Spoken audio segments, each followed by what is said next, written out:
Good morning, Villa fans, and welcome to a transfer talk. It looks very likely that Aston Villa are going to be signing a player, hopefully in the next sort of 24, 48 hours. And it's this guy in your picture, Marco Bizot, who's likely to come in as Robin Olsen's replacement, perhaps as our sort of backup goalkeeper. So what do we know about Marcos Bizot? I just wanted to jump on and sort of give my thoughts and perhaps only some things about Marco Bizot even, that you might not already know. So grab yourself a cup of tea, and we'll have a little sort of deep dive into who Marco Bizot is. And he's potentially, looks very likely, all the rumours are that he's, Emery's made personal checks on him and he's definitely coming in, and he looks like he's obviously going to replace Robin Olsen as that backup goalkeeper. So Marco Bizot is an experienced goalkeeper, 34 years of age. So this is very much going to be a short-term kind of deal, I would imagine. He's a 6'3" Dutch. I hesitate to say international because he's only got the one cap, and that was a long time ago.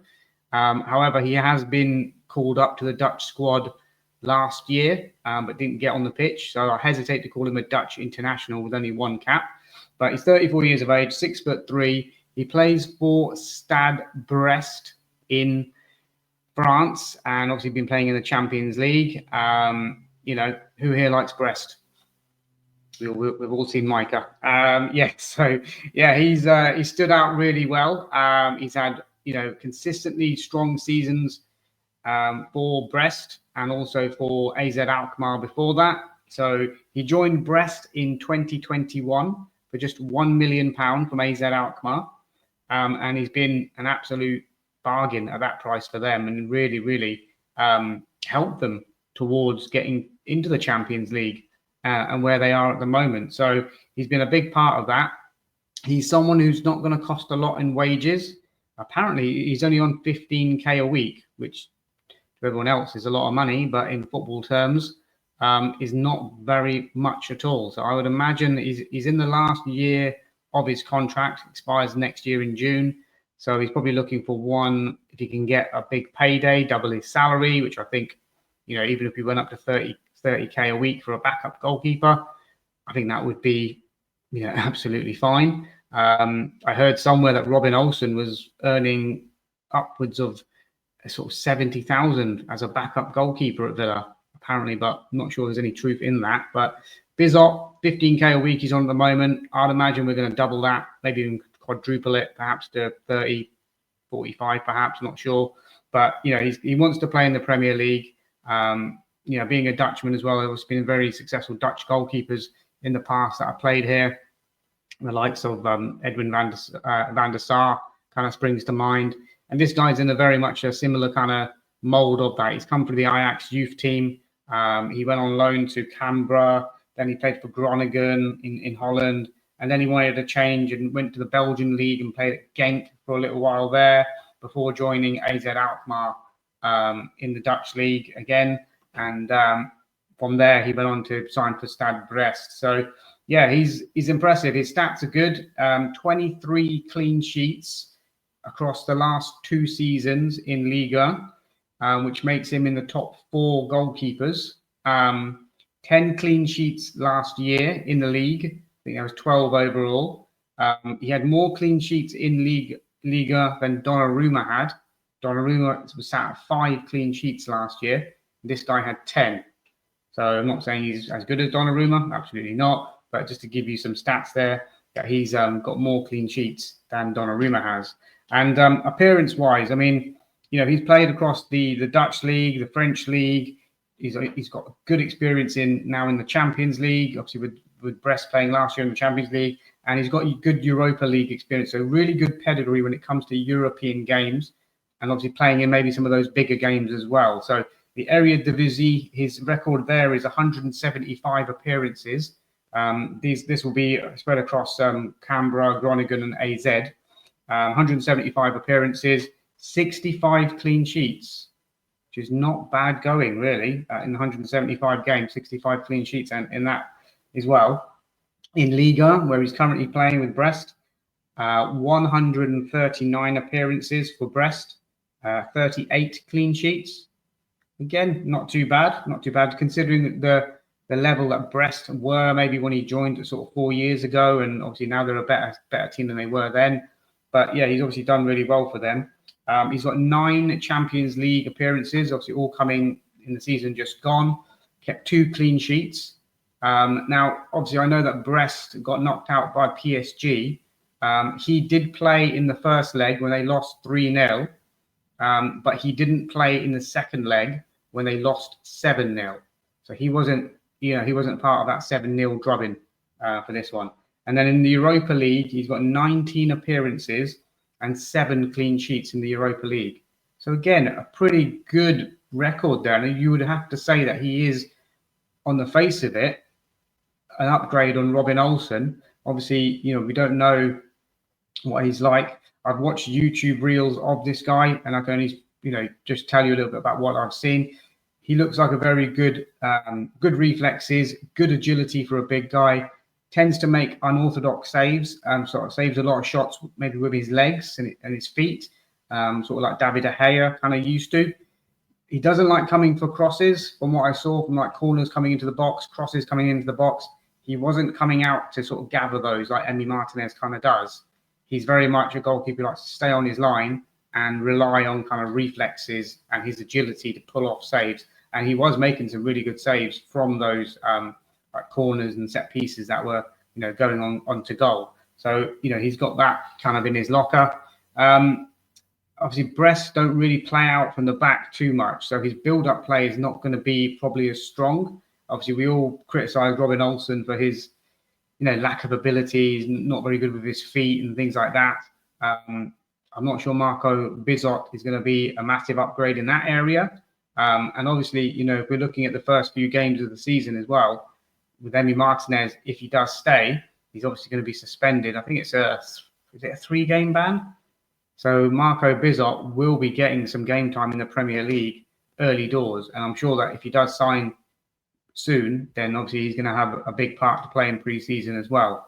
So we'll be able to get a good look at him. We've got a very, very busy fixture list in pre-season. So there'll be plenty of opportunities to see what he's all about and hopefully get him ready for the first game against Newcastle. But yeah, as I said, he didn't play in the 7-0 loss to PSG. He's been used to being a first-choice goalkeeper. This could be the only kind of issue that I could see. Obviously, he's 34 now, coming to the end of his career. Maybe he just wants one big last payday and playing in the Premier League. But where he's been at AZ Alkmaar, he's been their number one. He's been the number one at Brest for 4 years. Before that, Groningen and Genk, he was the number one. He's not used to playing as a backup goalkeeper. So I wonder how he's going to kind of react to that change in terms of, if Emi does stay, then obviously he's going to be a backup to Emi.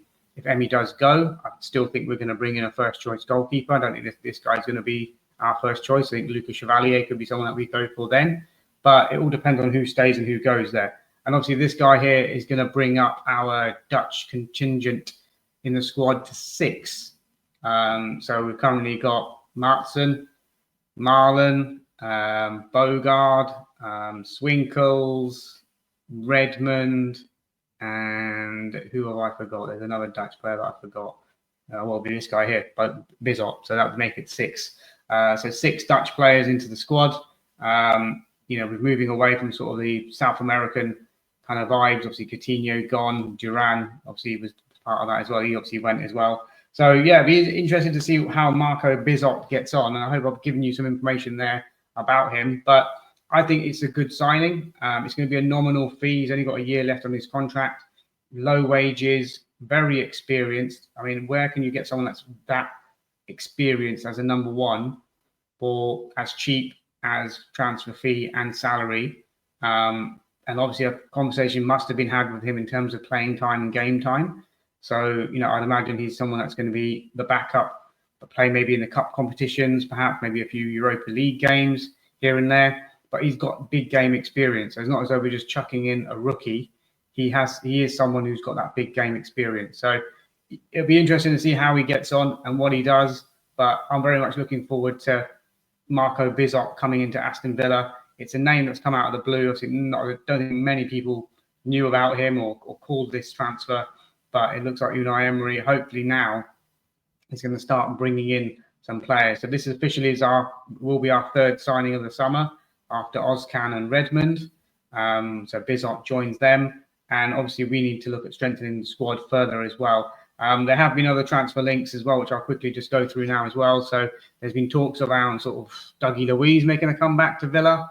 A little bit unsure about that one myself at this moment in time, given our sort of PSR, SCR, whatever you want to call it, predicament. And we are quite stacked at the moment in midfield. That's the one position, especially the CDM role, where we really, really have a lot of cover. Kamara, Tielemans, Onana, Barkley, Baranachea still there. McGinn can do a job there. Bogard probably played his best game against Arsenal in that position. So there's a lot of players there, and chucking in someone like Dougie Luiz, even if it is a loan deal, don't really see the sense in that at this moment in time. I think we could use that wage and that money elsewhere in the squad. That's definitely needed. So no, not Dougie Luiz. As much as I would love him to come back, and I do really like him as a player, unless we're going to shift out Baranachea, unless maybe Onana goes, unless Kamara doesn't sign that contract and we decide to cash in. But then Kamara and Luiz are totally different players. Luiz is a ball player and Kamara is a ball winner. So for me, they're not mutually the same kind of player. Yuri Tielemans and Dougie Luiz would be the similar kind of player, but I don't see Tielemans going anywhere for a long while. So at the moment, for me, Dougie Luiz, probably not, no. And then obviously Marco Asensio now looks like he's going to be signing for Fenerbahce, linking up with Diego Carlos and Jean Duran to make it a Villa threesome at Fenerbahce there. So I'm not hugely disappointed, purely because of, again, the wage side of things. It screams like Coutinho vibes. Coutinho started really well at Villa and then sort of tailed off. And it's just taken up until now to get him off the books. Asensio, 29 years of age, big wage. He's going to be on at least 150, 170, maybe even more than that a week.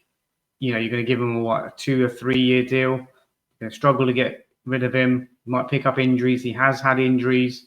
He's not the quickest. So, does he slow down even more? Started off his career at Villa really, really well. But for me, I just think, again, we need to look at maybe sort of long term and see what we can do there and bring in some maybe younger. But let's see what we can do on that one. Marco Asensio looks like he's off to Fenerbahce. Tottenham are doing some good business. Kudos and Morgan Gibbs-White, by the looks of things, coming in for them. Are Villa in danger of being kind of left behind a little bit now as well? This is you've got teams like Tottenham who are going to be totally different next season. New manager, new faces in the team. Looking like if they get those two signings over the line, I think Kudos is confirmed, but Morgan Gibbs-White is in the pipeline. Then they're going to be up there and sort of challenging, you'd imagine. They're not going to have the injuries like they had last season, which decimated them. So Villa need to reinforce the squad. We're crying out for a striker to give Ollie Watkins some competition. At the moment, it is Marlon or Redmond.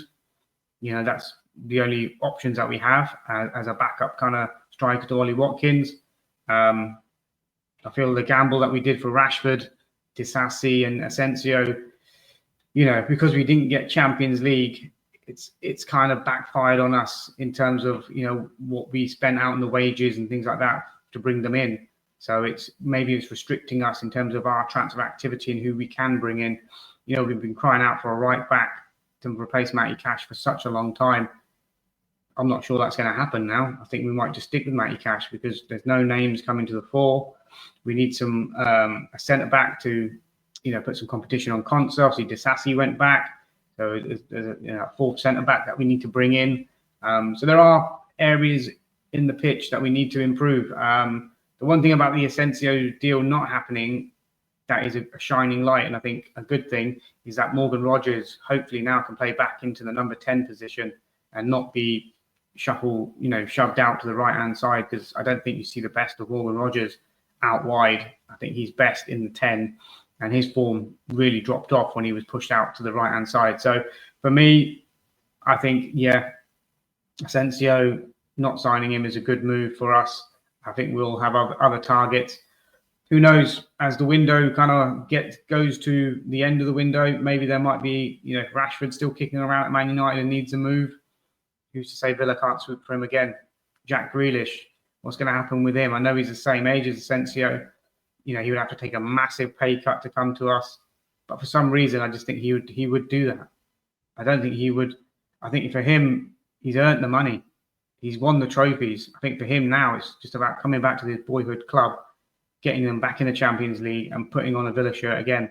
That's just sentimental. Maybe it's me just talking absolute guff, but I just think there is still a space for Jack Grealish, and he wouldn't take Morgan Rogers' place as a 10. He'd be from the left, so he'd be in competition with like Jacob Ramsey on that side. So for me, Grealish makes more sense than Asensio does, because Asensio can only play as the 10.